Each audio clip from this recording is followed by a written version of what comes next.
BBC Urdu کا programme سیربین دیکھ رہے ہیں۔ BBC کا خصوصی سلسلہ 100 خواتین نصف دنیا کی صدا 1 ماہ تک جاری رہنے کے بعد جمعے کے روز اختتام کو پہنچا۔ آخری روز صنفی برابری کے موضوع پر ایک کانفرنس کا انعقاد کیا گیا جس میں دنیا بھر سے 100 خواتین نے حصہ لیا۔ ہماری ساتھی عالیہ نازکی نے، جنہیں آپ عموماً اس پروگرام کی میزبانی کرتے دیکھتے ہیں، ان 100 میں سے بعض خواتین سے گفتگو کی۔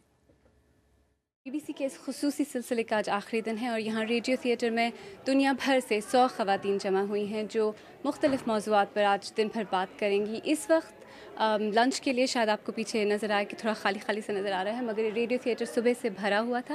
ہمارے ساتھ موجود اس وقت ہیں ریحانہ عذیب جو کہ ایک بیرسٹر ہیں، لائر ہیں، اور شازیہ مرزا جو کہ ایک اسٹینڈ اپ کمیڈین ہیں۔ شازیہ، پہلے آپ بتائیے، یہاں برطانیہ میں اسٹینڈ اپ کامیڈی کا ایک بہت ہی مضبوط ٹریڈیشن ہے، ایک بہت ہی مضبوط روایت ہے۔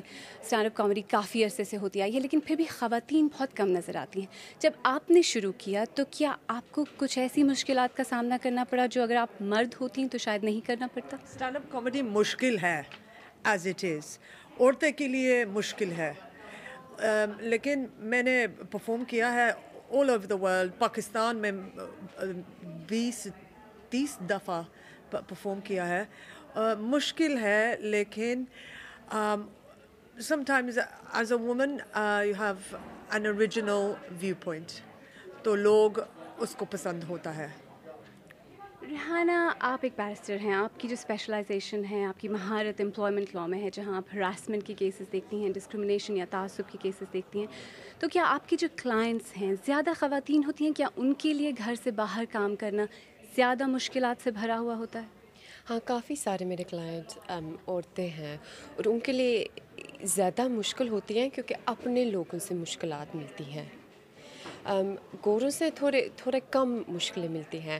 What I find most of all is that where there is a cultural understanding, when you're in a multicultural workforce, it's easier for the women, but they encounter more hostility from people from their own community who have more traditional views and see the woman's place very much in the home, married at a young age and not educated.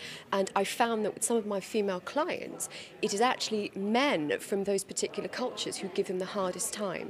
آپ نے کہا کہ اپنی برادری سے، اپنی community سے زیادہ مشکلات کا سامنا کرنا پڑتا ہے۔ کیا آپ کو ایسی کچھ مشکلات کا سامنا کرنا پڑا جب آپ نے اپنا کریئر چنا؟ کیا آپ نے کسی طرح کی ڈسکرمنیشن فیس کی باہر سے، لیکن کیا گھر کے اندر سے بھی؟ نہیں، بالکل۔ میرے استاد بہت اچھے تھے، انہوں نے مجھے کہا کہ تم وکیل بننا چاہتی ہو تو بنو، لیکن دوز ان دا کمیونٹی نے بولا تھا میرے استاد کو کہ آپ کیوں کر رہے ہیں ایسے، یہ باہر رہ رہی ہے گھر سے، شادی شدہ نہیں ہے، کیا کر رہے ہیں آپ، یہ ٹھیک نہیں ہے، یہ اچھا نہیں ہے۔ And so yes, I faced it very personally, I think that makes me better at what I do because I sympathise more with my female clients, and because I've overcome that sort of prejudice, I can assist them in overcoming it, both within the workplace and within the courts. Shazia, آپ کا تعلق بھی ایک پاکستانی نژاد خاندان سے ہے۔ جب آپ نے یہ فیصلہ کیا کہ آپ ایک اسٹینڈ اپ کمیڈین بنیں گی، جو یہاں بھی ایک غیر روایتی چوائس ہے، ایک انکنونشنل چوائس ہے پروفیشن کے لیے، تو آپ کے گھر والوں نے کیسے ریئیکٹ کیا؟ کہ آپ کو سپورٹ ملا؟ ان کو پتہ نہیں تھا، it was a surprise. No, seriously, ان کو پتہ نہیں تھا کہ میں کامیڈی کر رہی ہوں، کیونکہ میں نے بایو کیمسٹری ڈگری کیا تھا۔ تو انہوں نے کہا، ان کو لوگ کہتے ہیں آپ کی بیٹی کیا کری ہے، تو انہوں نے کہا کہ نہیں، میری بیٹی بایو کیمسٹ ہے، وہ بایو کیمسٹ ہے، یہ جسٹ ہابی ہے، she does twice a year. تو انہوں نے کہا نہ، لوگوں کو مت بتاؤ کہ یہ کمیڈین ہے، کیونکہ nobody will want to marry her if they find out she is a comedian. تو صحیح بات ہے، it's true, that's what people say, that's their perception. But the thing is, when I started comedy, there was no Asian women doing comedy at all. And this is 10 years now that I've been doing it. 10 saal ho gaye. To abhi 2-3 hai. But when I started, there was no women, and it was a taboo, and men and women used to say, oh, this is disgusting, this is terrible, ye badmaash hai, badmaash aurat hai, and this is, and now, after 10 years, everybody has come round. Not slowly, people have come round. Even in Pakistan, I performed in Pakistan so many times, and the audiences are fantastic. So people have really started to come around, and Pakistanis especially really want to laugh at themselves, really want to laugh at the situation in Pakistan. The more jokes I did about Asif al-Zardari, the more they laughed.